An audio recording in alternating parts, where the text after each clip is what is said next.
From 2021 to 2025, when I did my checks, I think we had like 11 coups around the Mali, Burkina Faso, almost everywhere. And I don't know, is there something we are not getting right? Some of them will tell you when they succeed, they draw inspiration from the past coup leaders on the continent and this and that. It is all because the democracy we are practicing today is not serving its intended purpose.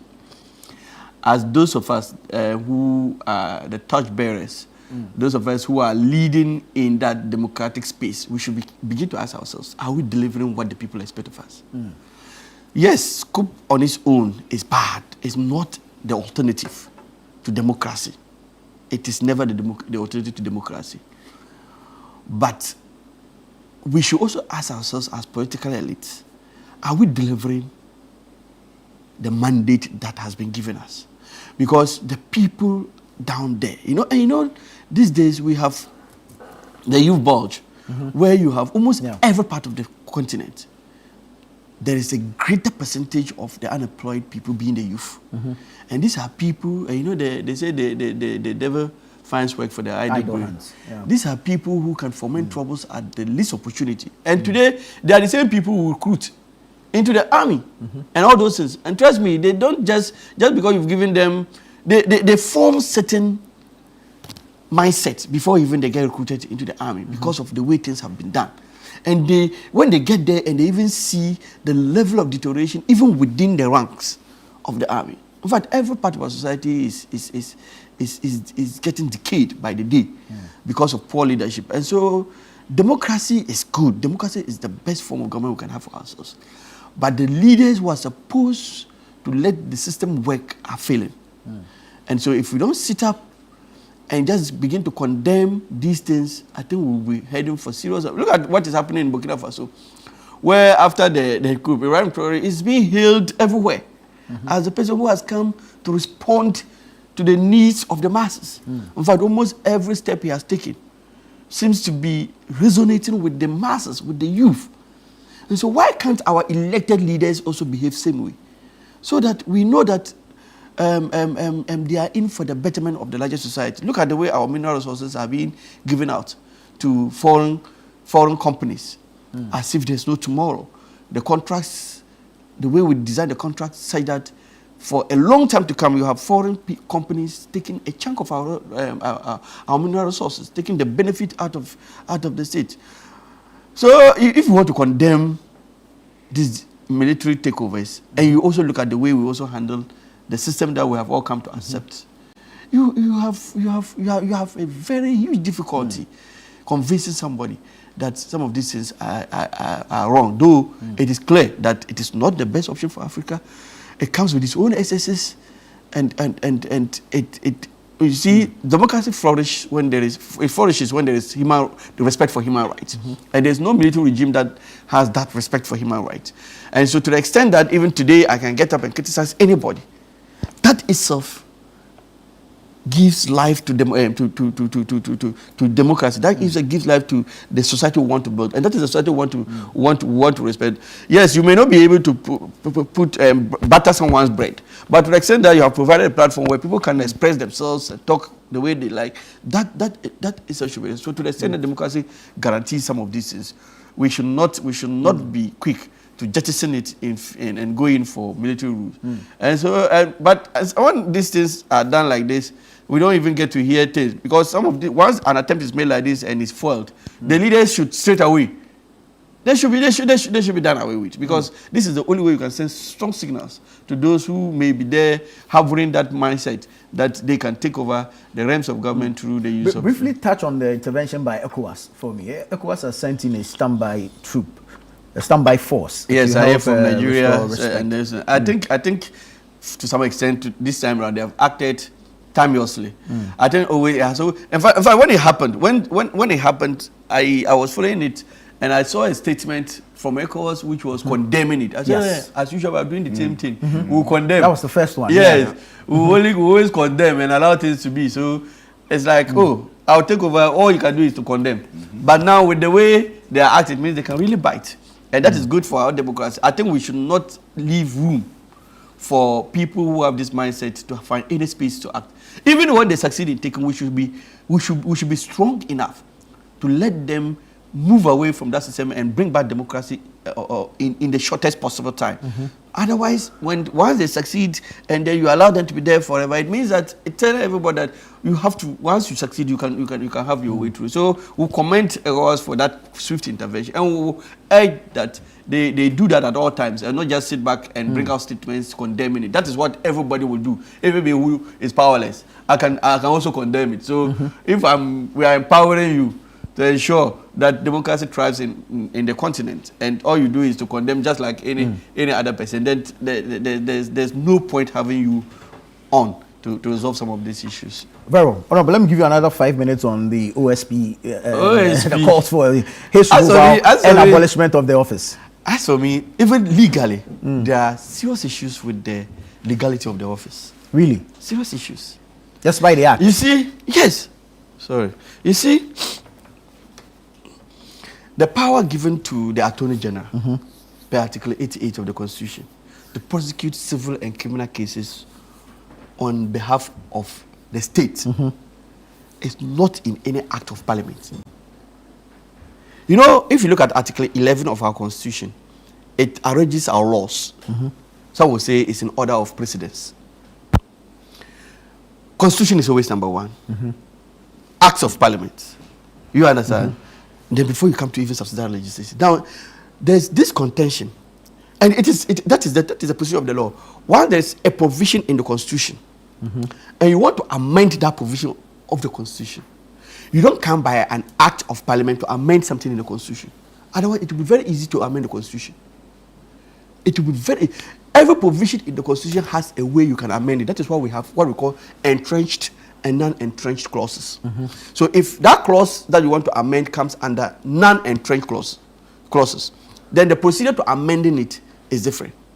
If it comes under entrenched clauses, like we had in other cases, it is also the way the procedure is also different. Now, if you look at the power given to the AG per Article 88 of the Constitution is clear that he has the power to prosecute both civil and criminal cases on behalf of the state. Now you are taking that power. By extension, you are amending that provision of the Constitution. And you are giving it to an office somebody called the Office of the Special Prosecutor. You are amending the Constitution without bringing a bill to amend. Every amendment of the Constitution must start with a bill to amend the Constitution. If you bring in any bill to establish a parallel structure, like the Office of the Special Prosecutor, which does not come with the object of amending the Constitution, then you are not amending the Constitution.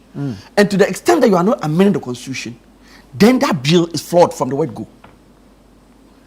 Otherwise, tomorrow, if there is anything in the Constitution and we want to change it, a government will just get up and just bring another bill to say that I'm doing this. And that will come to kind of change whatever we have in the Constitution. And that will mean that even the process in the Constitution which says that follow this route when you are amending me, if it is non-entrenched clause, follow this route when you are amending me, if it is an entrenched clause.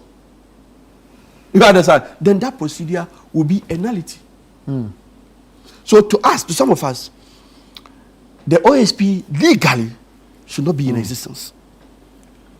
Look, even if you go to Senate, do you know that Senate, they are able to prosecute cases? You understand? On their own.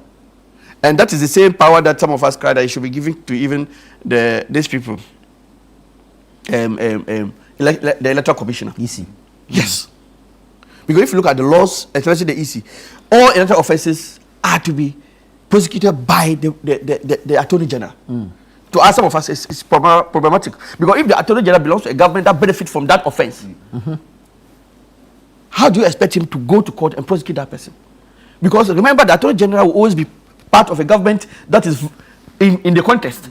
The conflict of interest. You understand? And his person will be, if more than likely, it is his people who committed some of these offences. How do you expect him to prosecute such a person? So we are saying to take that power by the right processes and give it to the Electoral Commission. When the Electoral Commission comes to the determination that there is an infringement of his laws, Let the Electoral Commission be able to go to court on its own, just like the Senate will do when somebody does not fulfill his Senate obligations. And that has been possible because the power given to the Attorney General also gives him the power to vest some of those authorities, some of those power in certain institutions to be able to prosecute cases, because the Attorney General cannot be everywhere at the same time. So it is part of such power that is given to the Senate people to prosecute Senate cases. So he could have just taken that power and given it to an office. You understand? So we know that it is still coming from the constitutional provision. But when you come with another law which gives a body another autonomy to prosecute cases, and it doesn't go under the Attorney General, then you are undermining provisions of the Constitution. Because the Constitution is clear that it is only the Attorney General who can do it. So anybody coming must draw its power from the Attorney General. The office of the Special Prosecutor now doesn't draw its power from the Attorney General. We are not establishing it as a COICO, more like an autonomous body, which is clearly illegal. To some extent, it's illegal.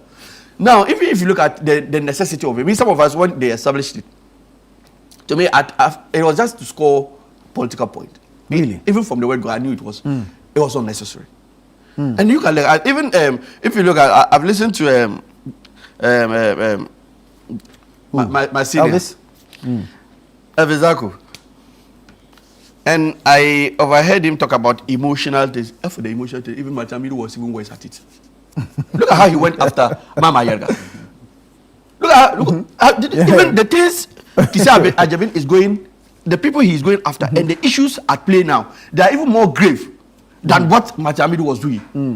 Look at Matamidu was chasing Mama Yerga for no reason. That he took that these monies that are given to MPs to buy vehicles. He used part of that money to buy. It was just needless. It was just pointless. And so the office is engaged in. So if you look at almost all the occupants have used that power to score personal scores. Meanwhile, that is not the intent of the law. You understand? So if you look at it, all that they are doing, in fact, if we want to really mean, there are people who are advocating that we should decouple the office of the Attorney General from the Minister of Justice. Those are the serious issues we should be looking at. If we succeed at doing that, because even the special prosecutor will be appointed by a government, a particular party.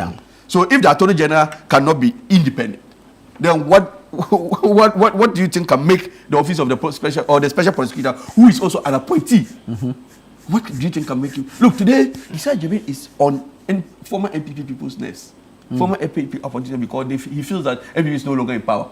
Some of these offenses that he's chasing, they date back to the era of MPP, and he knew they were offenses. He had information. In fact, some of the investigation had even started way back in 2022. Why was he not coming after this man, Ken Oforiatta? Because he knew that the power then could not have allowed him to do it. So we are playing ostrich here. You understand? So if we want to really mean business, let's do away with me. Look, I would say do away with Kisa Ajabin, do away with the entire office. And all the work that has been done, what happens to it? Oh, it goes to Attorney General. And that is what the last time I was saying, I was making the case that we are just having duplication of rules. Look, you go to OSP, he has his own investigators. You go to CID, they have their own investigators. You go to ECOWAS, they have their own investigators. FIC. You go to FIC, they have their own investigators. You go to NIB. I know a political prosecutor that I used to do cases with in Ashama, Stella. Stella called me about 2 weeks, 3 weeks ago, and she said she's now with National Security. At the investigation unit. So the National Security now also has its own investigation unit. So I asked myself, look, they are all agencies of the state, and they are all doing the same thing, investigation. And why can't we have a pool of investigators that any of these prosecution agencies can go and draw from and use that resource to do whatever they want to do? Now tomorrow, if any case that is being done by Kisa Ajabin is to be taken over by AG will want to start again. Because remember, after investigation is in fact, it is the bedrock of prosecution. Because whoever is doing the investigation must be present in court. And the Attorney General should be convinced that the one who did the investigation did the investigation according to the way he wants it to be done. Because at the end of the day, he has to prosecute the case. And the investigator will have to be cross-examined. You understand? So everybody will be comfortable using his own investigator because he knows how he has trained him, how he has been working with him, and he can confidently say that this is a good investigation report that I have that I can proceed with. You understand? Well. So, Nana, I would say that the office of the special prosecutor, in fact, it's not just Kisi Ajamin. Kisi Ajamin, I don't have any qualms against him, but that office is needless. It should be let. It should be off our system, and then let's strengthen the office of the attorney, if possible, decouple it from the Ministry of Justice.